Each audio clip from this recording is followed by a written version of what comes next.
Hi guys, இன்றைக்கி நம்ம என்ன பார்க்க போகிறோம்னா கத்திரிக்காய் கடைசல் எப்படின்னு பார்க்கலாம் வாங்க. கத்திரிக்காயை தூளாக நல்லா அரிஞ்சு வச்சுக்கணுங்க. தூளாக அரிஞ்சு வச்சு கழுவிட்டு நல்லா கத்திரிக்காய் கொஞ்சம் தண்ணி அதோட சேர்த்துக்கணும். அப்புறம் அதுக்கு கொஞ்சம் மஞ்சத்தூள் போடணுங்க. மஞ்சத்தூள் போட்டுட்டு வேக வைக்கணுங்க. வேக வைக்கிறப்ப அது கூட கொஞ்சோண்டு உப்பு ஆட் பண்ணிக்கணுங்க. உப்பு ஆட் பண்ணி கொஞ்சம் சீக்கிரமாக அது வேகும். அது இல்லாமல் அந்த உப்போட எசன்ஸ்லாம் அதில் இறங்குங்க. அதனால தான் கத்திரிக்காயோட கொஞ்சமாக லைட்டாக உப்பு சேர்த்துக்கணும். உப்பு சேர்த்து மஞ்சத்தூள் ஒரு எலுமிச்சைப்பழம் சைஸுக்கு நம்ம புளி போட்டோம்னா தான் கத்திரிக்காயோட டேஸ்ட்டு இன்னும் கொஞ்சம் நல்லா தூக்கலாக இருக்குங்க. எவ்வளோ சைஸுனால் இல்லை எலுமிச்சைப்பழம் சைஸு புளி நம்ம சேர்த்துக்கணும். புளி சேர்த்தோம்னா டேஸ்ட்டும் கூடயாக இருக்கும். அதுலேயே வெந்துடும் கதன்னு பாருங்கள். ஒரு எலுமிச்சைப்பழம் சைஸ் புளி போட்டுக்கிறேன். அதில் குட்டியாக நம்ம போட்டுக்கலாம். அப்படியே புளி போட்டு நல்லா வேக வைக்கணும். வேக வச்சுட்டு கதன்னு நல்லா வெந்து வறுத்துங்க. அதுக்குள்ளே நம்ம சைடாக இங்கே வெங்காயம்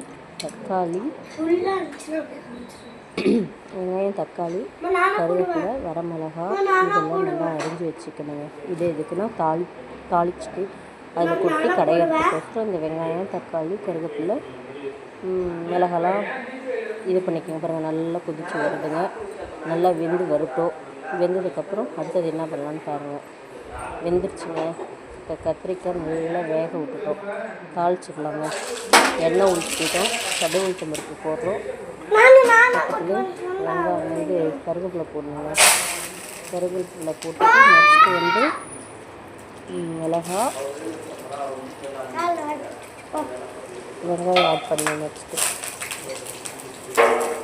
இலையில வெங்காயம் அது மிளகா போட்டோம்னா காரம் நல்லா கொஞ்சம் சூப்பராக இருக்கும். அந்த எசன்ஸ்லாம் அதில் இறங்கிடும். வெங்காயம் நல்லா வதங்கி வந்தோன்னு நல்லா வதங்கி வரணும். அப்புறம் கத்திரிக்காய் நல்லா வெந்துருச்சு. அது வரைக்கும் வச்சாச்சு. இப்போ வெங்காயத்தை நல்லா வதக்கி விடணுங்க. நல்லா வதக்கி விட்டதுக்கப்புறம் இதோட தக்காளி நல்லா கண்ணாடி ஃப்ளேம்க்கு வந்தோம்னா தக்காளி சேர்த்துக்கணுங்க. நெக்ஸ்ட்டு அவ்வளோதாங்க. உப்பு தக்காளி சேர்த்துக்கணும். கொஞ்சம் இதுலேயும் கொஞ்சம் உப்பு சேர்த்துக்கணும். உப்பு சேர்த்தோம்னா தக்காளி வெங்காயத்துக்கு உப்பு சேர்த்துக்கணும். உப்பு சேர்த்து நல்லா வதக்கி விடணும். வதக்கி விட்டுட்டு பாருங்கள் கைஸ், நல்லா வதக்கிடுங்க. என் பொண்ணு தான் வதக்குது. இது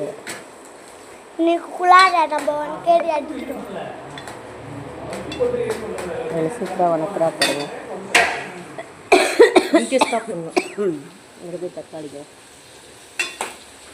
போட்டு நல்லா வதக்கி வச்சுட்டு இங்கே வேக வச்சுருக்க கத்திரிக்காய் அதை போட்டு நல்லா கடைஞ்சதுக்கப்புறம் இப்படி தாங்க இருக்கும்.